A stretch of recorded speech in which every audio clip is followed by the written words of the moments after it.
Salut à tous, on se retrouve aujourd'hui pour la correction d'exercices sur les nombres complexes. Donc pour ce premier exercice, il va falloir donner les représentations trigonométriques de ces deux nombres complexes et ensuite donner leur forme exponentielle. Donc ici, par instinct, on va dire, je factorise par 2 et ensuite je refactorise par 2 parce que je sais que je vais tomber sur des valeurs d'abscisse et d'ordonnée que je connais. Mais si vous ne voyez pas ça, en fait, eh bien, à partir de là, directement, vous calculez le module et vous factorisez par le module. Et vous allez arriver exactement à ça ici. Donc ensuite, on a ça. Je connais cette valeur-là et cette valeur-là. Donc je fais un petit dessin. Et je vois que l'angle remarquable, c'est pi sur 6. Et donc, on connaît que sinus pi sur 6 sera racine carrée de 3 sur 2. 1 demi, ce sera sinus de pi sur 6. Et donc, on a la forme trigonométrique. Et directement, on peut obtenir la forme exponentielle très facilement, comme on a vu dans le cours. Et donc ensuite, pour le deuxième exercice, donc on a z qui est égal à 5 sur 1 plus i. Et bien en fait là ici, on est un peu bloqué parce que voilà quoi, je veux dire, on a au dénominateur un nombre complexe et c'est toujours beaucoup plus simple d'avoir un nombre complexe au numérateur et d'avoir au dénominateur qu'un nombre réel. Et donc, pour ça, en fait, pour résoudre ce problème, je vais multiplier en haut et en bas par la quantité conjuguée, c'est-à-dire par ici 1 plus i, et bien, ce sera 1 moins i, 1 moins i. Donc, ce sera le conjugué de 1 plus i, la quantité conjuguée.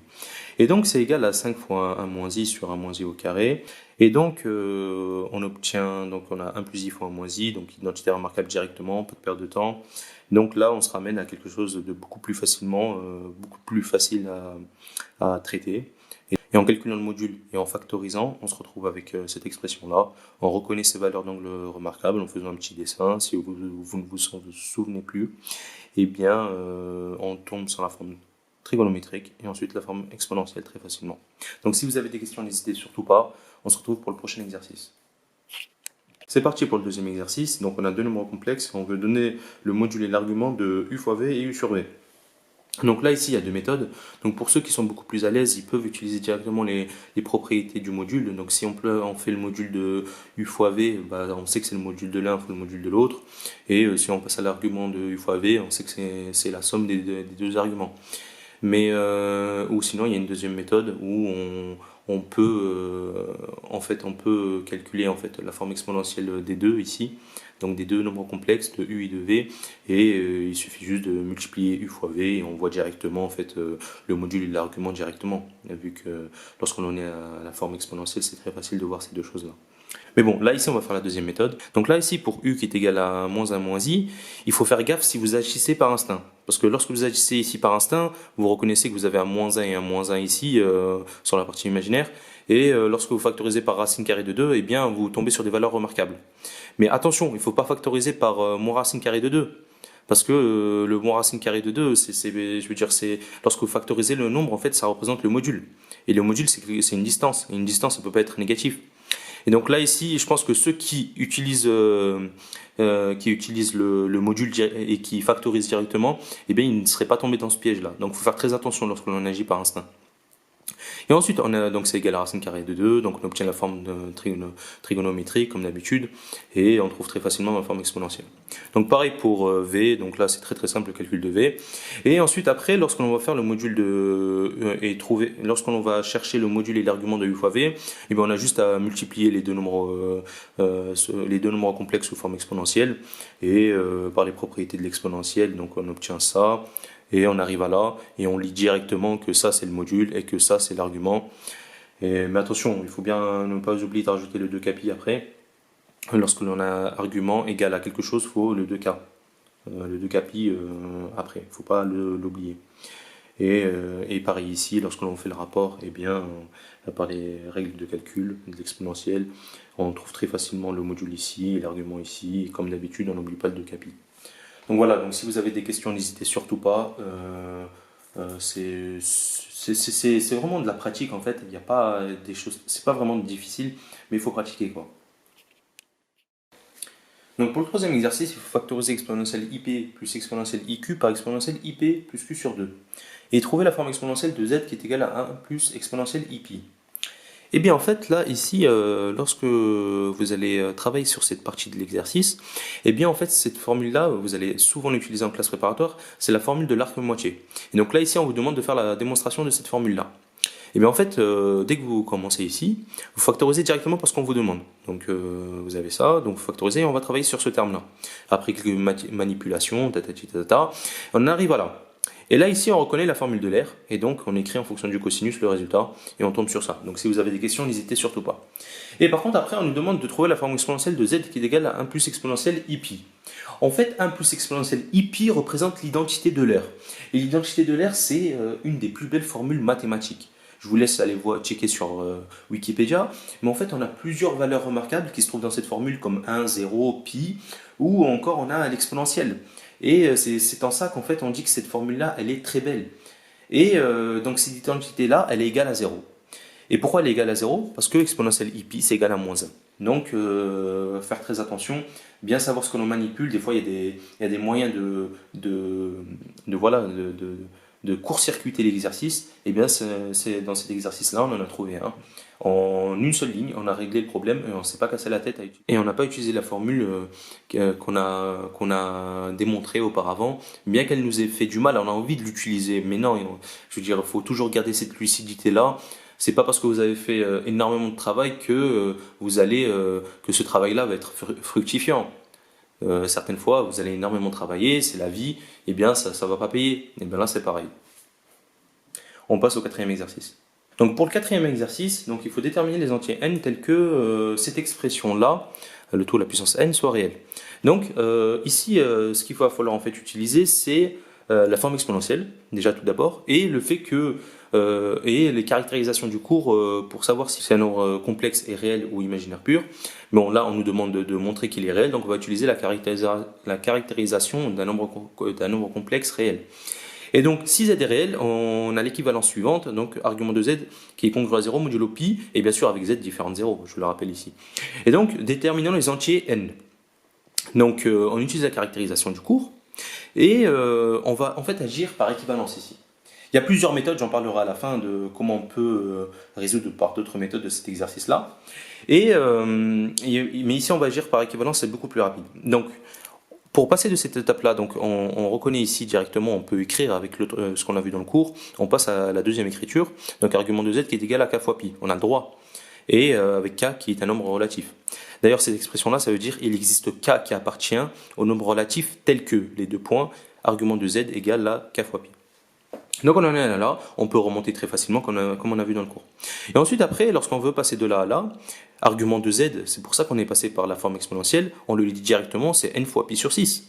Donc on peut passer de là à là très facilement. Et on peut remonter aussi très facilement, parce que n fois pi sur 6, c'est l'argument de z. Et ensuite après, on passe de là à là. Pourquoi? C'est un simple calcul, là, il n'y a rien de compliqué. Et on peut remonter en haut en multipliant droite et gauche par pi. Et en divisant par 6. Et donc on en est à là, et donc là qu'est-ce qu'on en reconnaît? Donc n c'est un multiple de 6, donc là il y a l'équivalence, elle est évidente. Donc, mais il y a d'autres façons de montrer en fait que n c'est un multiple de 6 en fait. Si vous trouvez que résoudre l'exercice par équivalence c'est compliqué, eh bien on peut agir par analyse synthèse. Et en fait, c'est deux étapes. En fait, au lieu de résoudre le tout en une étape, donc avec des équivalences, ici on va agir le tout en deux étapes. Donc la première étape, ce sera l'analyse. On prouve que si z est réel, alors n est forcément multiple de 6. Et la synthèse, on vérifie que tous les multiples de 6 conviennent. Donc si vous pouvez également la faire, mettez la réponse en commentaire, on pourra en discuter si vous avez des questions sur cette méthode-là. Et on va passer au cinquième exercice. Donc pour le cinquième exercice, on va déterminer l'ensemble des points d'affixe z vérifiant module de z moins i qui est égal au conjugué de z moins 1. Ok. Et donc là, ici, en fait, ce qu'il faut faire, donc il y a deux méthodes. Une méthode beaucoup plus rapide, donc, parce que là, ici, on n'a jamais vu le cas où on a une égalité, et dans cette égalité-là de module, eh bien, il y a un conjugué. Eh bien, en fait, il y a deux méthodes très faciles. La première méthode, un peu plus longue, mais beaucoup plus, je l'aime beaucoup parce que on peut représenter, on peut voir dans la réalité par nos propres yeux ce qui se passe, quoi. Et donc c'est la méthode graphique. Donc pour la première méthode, on va agir comme ça. Et donc en fait, ce que l'on va faire, c'est qu'on va placer en fait les points A, B, M, M', et on va tracer en fait les distances. Donc comme on a vu dans le cours, ces différences de complexe, c'est ici ça représente MB, la distance BM, et là ça va représenter M'A. Et donc on a représenté ça ici. Et ensuite, après, la clé, en fait, ce qu'il faut remarquer, c'est qu'en fait, M'A et MA, en fait, ils ont la même distance. Et la valeur de leur distance est la même. Bah oui, parce que comme je vous ai dit dans le cours, en fait, lorsque vous faites le conjugué, c'est la symétrie par rapport à l'axe des réels. Donc, je veux dire, c'est normal, ça se comprend. La symétrie conserve les distances. Et donc, une fois que vous avez fait ça, et donc une fois que vous avez montré ça, et bien MA, qu'est-ce que ça représente en termes de, lorsqu'on l'écrit en complexe, ça représente le module de z-1. Et donc en fait, on peut écrire que module de conjugué de z-1, c'est égal au conjugué au module de z-1. Et donc là, on se ramène à quelque chose qu'on connaît du cours, pas de problème. M appartient à la médiatrice de segment AB, et donc la solution c'est ça, c'est toute la droite que j'ai représentée en noir, et qui est la médiatrice en fait du segment AB. Donc pas très compliqué, mais un peu long. Et si on le voit pas, ça peut être dur, quoi. Et ensuite, après, la deuxième méthode, donc beaucoup plus facile, mais en fait, vous avez juste à appliquer en fait le conjugué à z bar moins 1. Donc, une fois que vous appliquez le conjugué, vous suivez, donc vous connaissez les propriétés du conjugué, et ça vous donne le module de z moins 1. Donc voilà, beaucoup plus simple que la première méthode, plus graphique, mais moi je l'aime bien parce que c'est visuel. Mais voilà quoi. Donc à la fin vous arrivez à la même conclusion, donc tout va bien. Donc on passe à la dernière représentation. Donc ensuite il faut déterminer l'ensemble des points d'affixe z vérifiant argument de z plus 1 congru à pi sur 3 modulo de pi.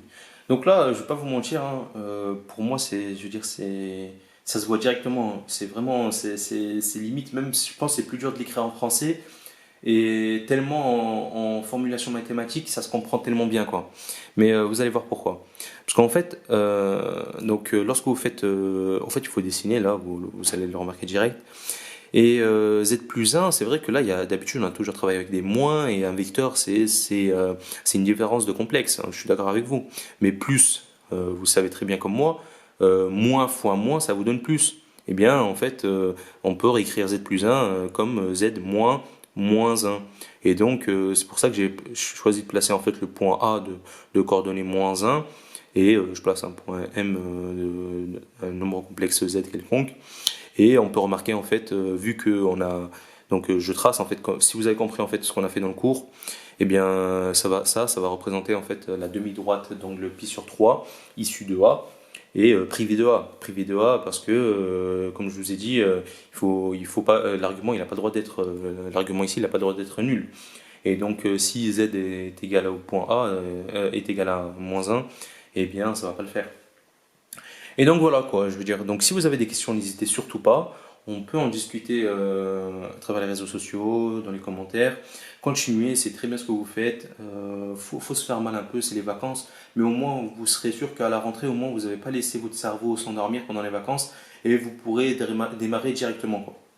Donc on se retrouve pour le prochain cours qui sera sur les équations. A plus!